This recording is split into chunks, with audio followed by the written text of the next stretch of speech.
आज हम आप लोगों को रुद्राक्ष की उत्पत्ति एवं प्राप्ति स्थान के विषय में सविस्तार बताएंगे। इस वीडियो को शुरू से अंत तक देखें कि रुद्राक्ष की उत्पत्ति कहाँ हुई और इसकी प्राप्त स्थान किधर है। परम पावन रुद्राक्ष शिव जी की अत्यंत प्रिय है। इसके दर्शन, स्पर्श और जप से संपूर्ण पाप नष्ट हो जाते हैं। पूर्व काल में एक दिन लीलावश जब भगवान शिव ने अपने दोनों नेत्र खोले तो नेत्रों से जल की कुछ बूंदें गिरी। उनसे ही रुद्राक्ष नामक वृक्ष पैदा हुआ। शिव पुराण में रुद्राक्ष की उत्पत्ति के बारे में यह जानकारी भी मिलती है कि हिमालय पर स्वतंत्र रूप से विचरने वाले महाबली असुरराज त्रिपुरासुर का वध करने के लिए भगवान शिव को उससे भीषण युद्ध करना पड़ा था। उस युद्ध में बहुत अधिक व्यस्त रहने के कारण शिव जी के नेत्रों में तीव्र शूल होने लगा था। क्रोध व लालिमा के कारण उनके नेत्रों से अश्रुस्राव हुआ। तब ब्रह्मा जी ने उस अश्रुस्राव को एक वृक्ष के रूप में उत्पन्न होने का आदेश दिया। उस वृक्ष पर जो फल आए वे ही रुद्राक्ष कहे गए।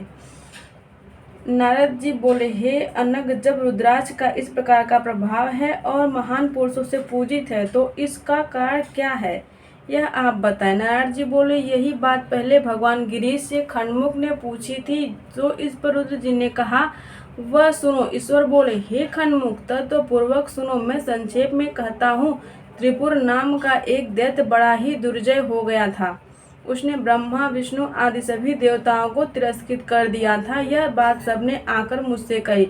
तब मैंने त्रिपुर का वध करने, देवताओं की रक्षा करने और सर्व विघ्न के विनाश के निमित्त सर्वदेवमय दिव्य व ज्वलंत महाघोर रूपी अघोर अस्त्र का चिंतन किया। तब दिव्य सहस्र वर्ष तक मैंने अपने नेत्र निमीलित किए और मेरे नेत्रों से जलबिंदु गिरे।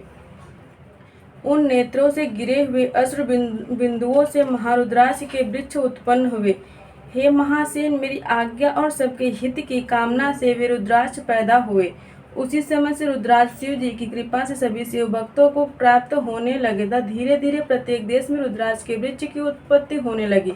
अयोध्या, मथुरा, काशी, गौड़देश तथा सहगिरी में रुद्राक्ष अधिकता से उत्पन्न होने लगे। आज भी हिमालय के अंचल में ही रुद्राक्ष की उत्पत्ति होती है। यह एक जंगली फल है। इसके वृक्ष मध्यम आकार के तथा पत्ते लगभग 3 से 6 इंच तक लंबे, अंडाकार, प्राश्वत या आयताकार होते हैं। इसका फूल सफेद होता है। फल गोलाकार, नीली आभायुक्त, चौथाई इंच से 1 इंच व्यास तक का होता है। यह फल मीठा, कुछ कसैला व खटास युक्त होता है। इसका स्वाद जंगली झाड़ियों में पैदा होने वाले बेर के समान कहा जा सकता है। रुद्राक्ष के वृक्ष पर कार्तिक मास के अंत या मार्गशीर्ष मास में फल लगना प्रारंभ होता है। जब फल वृक्ष पर सूख जाता है तो स्वयं टूटकर पृथ्वी पर गिरता है। इसके ऊपर एक प्रकार का छिलका चढ़ा रहता है। छिलका उतार देने पर यह फल रुद्राक्ष के रूप में निकल जाता है, जिसे गुठली मानना ही उपयुक्त होगा। इस पर 1 से 21 नालियां बनी होती हैं। इसे आध्यात्मिक भाषा में मुख कहा जाता है। इन्हें अच्छी तरह साफ करके और चमकदार बनाकर माला तैयार की जाती है। कभी कभी कुछ ऐसे भी रुद्राक्ष निकल आते हैं जिनमें प्राकृतिक रूप से छिद्र होता है। इस प्रकार के प्राकृतिक छिद्र वाले रुद्राक्ष सर्वोत्तम होते हैं, अन्यथा सभी दानों में छिद्र करने पड़ते हैं। उत्तर प्रदेश के जिला उत्तरकाशी के गंगोत्री व यमुनोत्री क्षेत्र में भी रुद्राक्ष पैदा होता है। तिब्बत में भी रुद्राक्ष के वृक्ष पाए जाते हैं। इंडोनेशिया, जावा, सुमात्रा व चीन के कुछ भागों में भी रुद्राक्ष पैदा होता है।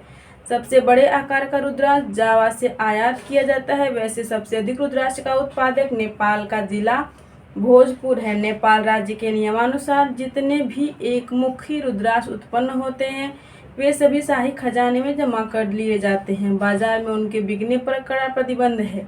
यदि कोई व्यक्ति एक मुखी रुद्राक्ष को नेपाल नरेश के कोष में जमा नहीं कराता और पकड़ा जाता है तो उसे कड़ा दंड मिलता है।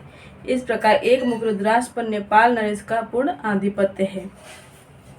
जैसा कि हमने आपको रुद्राक्ष की उत्पत्ति एवं प्राप्ति स्थान बता दिया है।